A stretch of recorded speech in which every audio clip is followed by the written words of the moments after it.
The truth of the share market channel में आपका स्वागत है। मैं भुवनेश अग्रवाल। नमस्कार दोस्तों। पिछले एक महीने में शेयर बाजार में कोई ज्यादा उठापटक नहीं हो पाई है। बाजार एक बहुत ही सीमित दायरे के अंदर ट्रेड कर रहा है। जितने भी मेन इंडेक्सेस हैं उनका सबका परीक्षण कर रहे हैं हम कि आपको उसमें खाली मैं इंडेक्सेस के फिगर नहीं बताऊंगा, मैं खाली उनकी उठापटक कितने परसेंट से यही नहीं बताऊंगा, उस सब के पीछे क्या कारण है और आने वाला भविष्य कैसा होगा, मैं इस विषय पे चर्चा करेंगे।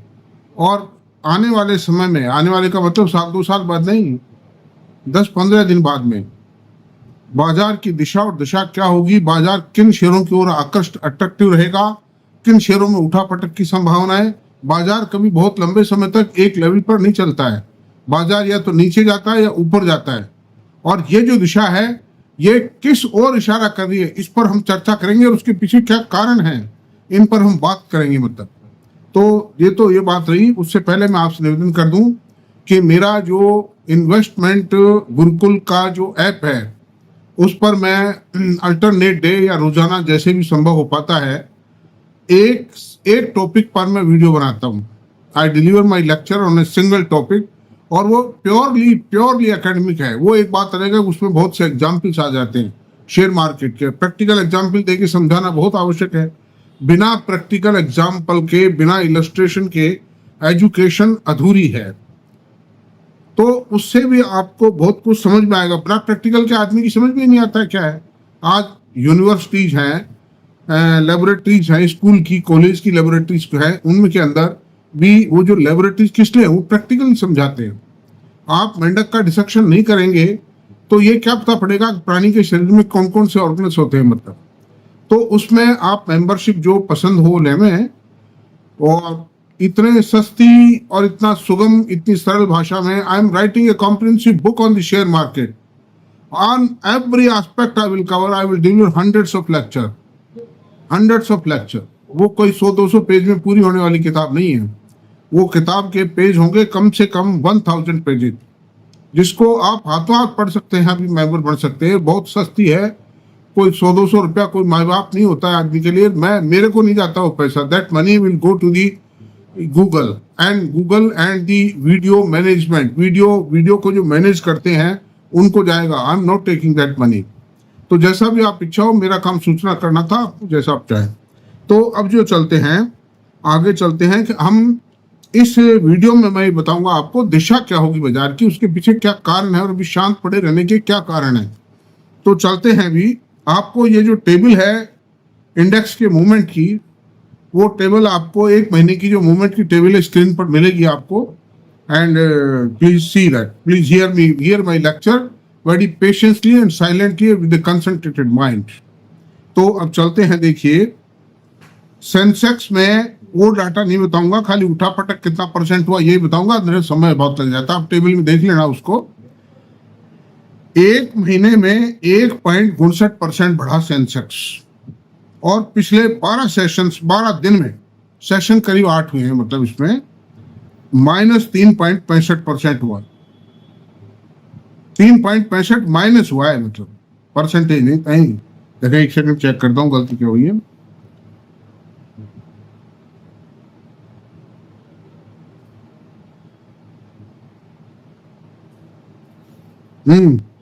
हाँ, परसेंट है। 3.65% माइनस हुआ है एक हफ्ते में, और एक महीने में 1.59 नेट बढ़ा है। तो एक महीने का ही मान लीजिए 1.59% की बढ़त एक महीने में आना, और वो भी उस हालत में चर्चा करेंगे पर आगे। पहले फिगर सुन लीजिए। निफ्टी 1.72% बढ़ा है एक महीने में, और ये 12 दिन के अंदर 3.36% घटा है। निफ्टी नेक्स्ट 50 एक महीने में नील, कोई मूवमेंट नहीं हुआ, एट पार पर है, फ्लैट है बिल्कुल। और एक हफ्ते में यानी 12 सेशंस में जो घटत आई है 0.19% की, 19%, 0.19% की कमी आई है, उसमें गिरावट आई है। मिड कैप 100 एक महीने में 3.64% घटा है ये। और बढ़त कितनी आई 12 डेज में, प्लस 0.13%, 0.13% की बढ़त आई। स्मॉल कैप इंडेक्स 0.86% की बढ़त आई है एक महीने में। और इस 7 डेज में भी, ये 7 डेज नहीं 12 दिन में भी, 12 दिन में 0.31% की बढ़त आई है। 0.031% की बढ़त आई।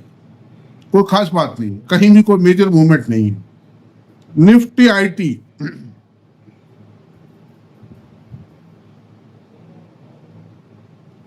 निफ्टी आईटी जो है एक महीने में 2.97% की बढ़त आई है। और वो बढ़त अभी भी कायम है। 0.82% की बढ़त आई है। 0.82% की बढ़त आई है पिछले 12 सेशंस में। अब इसमें आईटी इंडेक्स में फॉरेनर्स की बाइंग हुई है, एफआईज की बाइंग हुई है।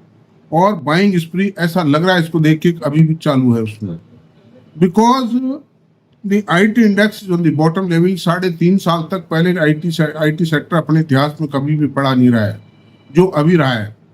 और 3.5 साल अमेरिकन कंपनीज को इनकी आवश्यकता ना पड़े, इनके प्रोडक्ट्स की, मतलब आवश्यकता है, ऑर्डर भी दे रहे हैं, लेकिन बढ़त ना आवे, ये संभव नहीं है। Now they are on the verge of rising. तो अब प्रश्न ये उठता है कि ये स्थिति क्यों है, जबकि भारतीय अर्थव्यवस्था के अंदर रेनफॉल फर्स्ट क्लास आ रहा है, ब्याज की रेटिंग घट रही है, इन्फ्लेशन अंडर कंट्रोल है, स्टील का प्रोडक्शन ओके है, और पावर कंजम्पशन प्रॉपर है। और जो आईआईपी के डाटा डाउन तो आए हैं, लेकिन ओवरऑल अगर देखेंगे उसके रीजंस थे कि वो रेनफॉल जल्दी शुरू हो गया है। मतलब अनदर थिंग, गवर्नमेंट की पॉलिसी लिबरल है, प्रोजेक्ट सेंक्शन है, इंफ्रास्ट्रक्चर में काफी काम चल रहे हैं, काफी अलॉट हो रहे हैं। ये government procurement, government expenditure rising स्प्री पर है। ये सारी चीजें फेवरेट होते हैं। भी मार्केट में सन्नाटे का कारण ये है कि बाजार, एक तो आने वाले कुछ डाटा गड़बड़ आए, थोड़े से ऑटोमोबाइल सेक्टर के अंदर अच्छे डाटा नहीं आए, और आईआईपी के डाटा भी अच्छे नहीं आए थे। तो इस कारण से मार्केट जो है इंतजार कर रहा है कि परिणाम कैसे आते हैं, एक्चुअल रिजल्ट्स क्या आते हैं। बाजार को स्लाइटली डाउट है कि रिजल्ट अच्छे आएंगे या नहीं आएंगे। और अभी इनसाइडर्स को भी श्योरिटी नहीं है। कारण क्या है कि अभी कंपनियों ने अपनी बैलेंस शीट फाइनल नहीं की, क्वार्टर की प्रॉफिट की बैलेंस शीट फाइनल नहीं की, कुछ फाइनल कर रहे हैं, कुछ नहीं कर रहे। और अभी ऑपरेटर्स भी संशय में है कि क्या करना। एग्जैक्टली पोजीशन जब सामने आ जाएगी जब भी वो करेंगे कुछ भी। कारण क्या, आज कोई मैनेजमेंट किसी ऑपरेटर को बता देता है कि यार इस साल 700 करोड़ का प्रॉफिट आ रहा है, इस क्वार्टर में 700 करोड़ का प्रॉफिट आ रहा है। अब हो सकता है 600 बता दे, 800 करोड़ बता दे, क्या पता है, बताइए आप। ऑपरेटर्स को भी धोखा दे जाते हैं मैनेजमेंट। मतलब ये बड़ी करामाती चीजें हैं कॉर्पोरेट सेक्टर में। तो अंडर दीज सर्कमस्टेंसेस दोस्तों, market is waiting for the results. रहा सवाल ट्रंप साहब की कारगुजारी का, ट्रंप साहब की कारगुजारियां हैबिट में आ चुकी हैं। ये कोई सूक्ष्म समय के लिए आती है तो कोई असर होता है। ये तो रोज कहते हैं, रोज बदलते हैं, क्या है इनका मतलब बताओ। कभी कहते हैं 500% ड्यूटी लगा दूंगा, कभी कहते हैं 200% ड्यूटी लगा दूंगा। जैसे एक थानेदार कहता है मैं तेरे डंडा देता हूँ रे साले, मतलब, या कोई गुंडा बदमाश कहता है किसी को मैं साले को गोली से उड़ा दूंगा, है। तो ये सब जो चीजें हैं उसी तरह से इन द सेम वे एक इतना प्रेसिडेंट, एक फोटो देखा है मैंने भी टीवी पर ही। वो फोटो ये था, उसमें ये कहा गया है उसको, ट्रंप को एक आदमी कह रहा है, इंडियन जैसा ही लग रहा है, कि आप प्रेसिडेंट हैं या ट्रेडर हैं। मतलब इस तरह से बार्गेनिंग कर रहे हैं, bargaining in manner like a trader और bargainer sitting on the footpath of the मतलब सिटी। ये एक इतने बड़े आदमी के लिए शोभा की बात है क्या, ये बताइए आप। ये नहीं तो उनका कोई असर नहीं है। Now it has come, peoples don't bother for that. और अमेरिका की अर्थव्यवस्था को भी सुधारने की बात करते हैं, इन चीजों से इनसे कोई नहीं सुधरेगी। $300 बिलियन एक साल में आता है जो टैरिफ बढ़ाने का है, उससे कोई अमेरिकी अर्थव्यवस्था नहीं सुधरेगी। $300 बिलियन इज नथिंग फॉर अमेरिकी इकोनॉमी।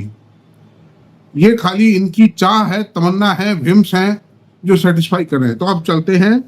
अब सवाल ये है कि रिजल्ट तो जिन क्षेत्रों में अच्छे आने हैं उनमें आएंगे, लेकिन ये हो सकता है उस सेक्टर में 10 कंपनी काम कर रही हो, उस सेक्टर की 6 कंपनियों के रिजल्ट आए, 4 के खराब आ जाए, मतलब अच्छे के अच्छे आए, 4 के खराब आ जाए, ये जस्ट पॉसिबल है। तो इसलिए बाजार कर रहा है। कई प्रकार के एक्स्ट्रा आइटम हैं। किसी कंपनी ने एसेट बेच दी, उसमें लॉस दिखा दिया, प्रॉफिट घटा देती है। किसी कंपनी ने लॉस एसेट बेची, अदर इनकम के नाम पर प्रॉफिट को बढ़ा के दिखा दिया। तो ये सारे एडजस्टमेंट देखने के बाद ही बाजार रिएक्ट करेगा। बाजार बहुत बुद्धिमान है। बाजार मतलब शेयर बाजार के अंदर जो ऑपरेटर्स हैं ये बहुत बहुत वाइज लोग हैं। इनके पास बड़े से बड़े एक्सपर्ट हैं, हर एंगल से एग्जामिन करते हैं उसको। तो इसलिए ये चिंता मत कीजिए कि बाजार पड़ा हुआ है, घबरा मार्केट। अभी अभी की उदाहरण बता रहा हूं मैं आपको, जस्ट नाउ के अडानी एनर्जी का शेयर 950 रुपए से गिर के 808 रुपए आया। कई बार 950, 950 गया ही, और कई बार गिरा है। तो कोई ना कोई करामाती ने इसको दबा रखा है, किसी ना किसी करामाती आदमी ने इसको दबा रखा था, चाहे मैनेजमेंट का इशारा हो और चाहे ऑपरेटर का इशारा। और जो वीकर हैंड्स थे उनसे माल निकलवा रहे थे। मैंने इस शेयर का कई बार एनालिसिस किया है, मेरे वीडियोज में कई बार जिक्र किया है। This share is the second best share of the Adani group. Adani port के बाद में नेक्स्ट शेयर यही होगा, मतलब for the fundamental strong point of view से। तो कहीं ना आज सुबह, कल 987 पे बंद हुआ था, 887 पे बंद हुआ था, आज खटाक से 906 पे पहुंच गए। वो दम है, ऊपर जा रहा है शेयर। 808 तक ही आए थे, डस्टर सेलिंग आ गई थी इसमें, लोगों ने बेच दिया। मतलब जो ट्रेडर्स वगैरह थे उनको लूट ले गए, मतलब वो ऑपरेटर्स। वो इसलिए एक्चुअल पोजीशन को देख कर ऑपरेटर रिएक्ट करेंगे। इन जनरल बाजार के अंदर जनरल रैली जब आएगी, बाजार को कोई खतरा नहीं है। बाजार तेजी का इशारा दे रहा है इन सारे हालात से। ये जो डाटा एनालिसिस किया मैंने सेंसेक्स का, ये भी किया है। और आप देखिए जो आईटी है, आईटी के अंदर कोई गिरावट की कोई संभावनाएं मुझे नजर नहीं आ रही है। और जो सेक्टर चलेंगे, क्योंकि बॉटम लेवल है आईटी का, इससे बस कुछ नहीं हो सकता है। अब मैं आपसे बताता हूं, एनर्जी सेक्टर में ग्रीन एनर्जी चलेगा। ग्रीन एनर्जी की कंपनियां मैं मेरी वीडियोज में पहले बता चुका हूं, प्लीज उनको आप देखें। मतलब ग्रीन एनर्जी में फिर बता देता हूं सूक्ष्म रूप में, अडानी ग्रीन है, वारी एनर्जीज है, प्रीमियम एनर्जी है, टाटा पावर है। टाटा पावर को मैं ज्यादा रिकमेंड नहीं करता क्योंकि 5,000 करोड़ रुपए की पेनल्टी इस पर लग गई है, इसलिए मेरा इधर कोई झुकाव नहीं है। मैंने मेरी होल्डिंग भी बेच डाली है उसमें से। ग्रीन एनर्जी का शेयर है, जैसे मतलब ये टाटा अडानी ग्रीन है, ये कोई रिकमेंडेशन नहीं है मेरी। फिर अडानी एनर्जी सॉल्यूशन का शेयर है, वारी एनर्जी, प्रीमियम एनर्जी, ये जो शेयर हैं ये बहुत अच्छे हैं और इनके अंदर ग्रोथ मोमेंटम कंटिन्यू करेगा। कितने टारगेट वारगेट में कोई फिक्स नहीं करता क्योंकि मेरी कोई रिकमेंडेशन ही नहीं है। मतलब मैं तो खाली शेयरों की प्रवृत्ति बता रहा हूँ, इनका भविष्य बता रहा हूँ। ऑटो एंसिलरी सेक्टर में भी जो अच्छे वेल परफॉर्मिंग ऑटो एंसिलरी, हालांकि ऑटो एंसिलरी सेक्टर के शेयर अच्छे का सेल के फिगर मिक्स फिगर आए हैं, लेकिन फिर भी इनमें डिमांड रहती है क्योंकि इनका एक्सपोर्ट भी होता है।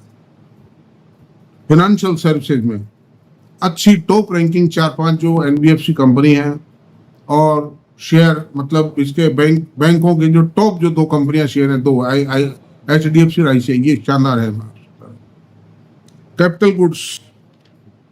कैपिटल गुड्स में जो एनर्जी रिलेटेड यानी पावर से संबंधित जो सामान बनाते हैं, जैसे वारी एनर्जी प्रीमियम बताया, उसके साथ में मैं आपसे बता रहा हूं कि सीमेंस है, एबीबी है, सीजी पावर है, और इस तरह के जो वोल्टेम ट्रांसफार्मर है, रेक्टिफायर एंड ट्रांसफार्मर रेक्टिफायर है ना। ये जो इस तरह की कंपनी है जो पावर डिस्ट्रीब्यूशन के लिए, पावर के ट्रांसमिशन के लिए जो भी इक्विपमेंट बना दी, फिर power and wires and cables की, जैसे ये कंपनी है कैब, वो जो कैब है, केईआई इंडस्ट्री है, इस तरह की कंपनियां भी बहुत अच्छी कंपनियां हैं। मतलब ये इनका भी भविष्य उज्जवल है। नियर फ्यूचर के अंदर भी ये रिजल्ट दे सकती हैं, अच्छे अप्रिसिएशन दे सकती हैं, रिकमेंडेशन को छोड़ेंगे। अब सवाल यह है कि इस तरह की जो चीजें हैं, खास तो इनमें फिर दूसरी बात है, जैसे हॉस्पिटल्स के शेयर हैं, होटल्स के शेयर हैं, ये बहुत अच्छे हैं।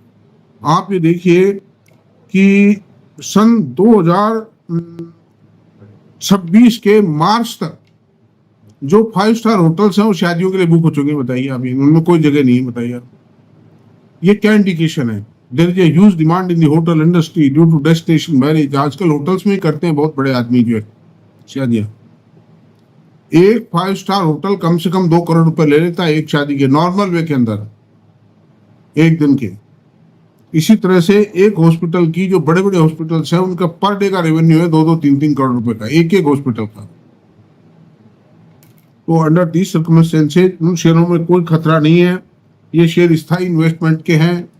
फिर जिस तरह से एल&टी का शेयर है, रिलायंस का शेयर है, they are very good company. HDFC bank है, they are very good share, safe है बिल्कुल। तो जो भी है ठीक है दोस्तों, आप अपने हिसाब से काम करें, मेरी राय को बिल्कुल ना माने। मेरी कोई राय है भी नहीं, मेरा खाली एनालिसिस है, इकोनॉमी का एनालिसिस है खास तौर से। तो उस इकोनॉमी के रेफरेंस के अंदर मैंने ये नाम लिए हैं, इनको कोई रिकमेंडेशन नहीं माने। Thank you very much. अगर पसंद आया हो वीडियो तो प्लीज सब्सक्राइब करें। Thank you very much.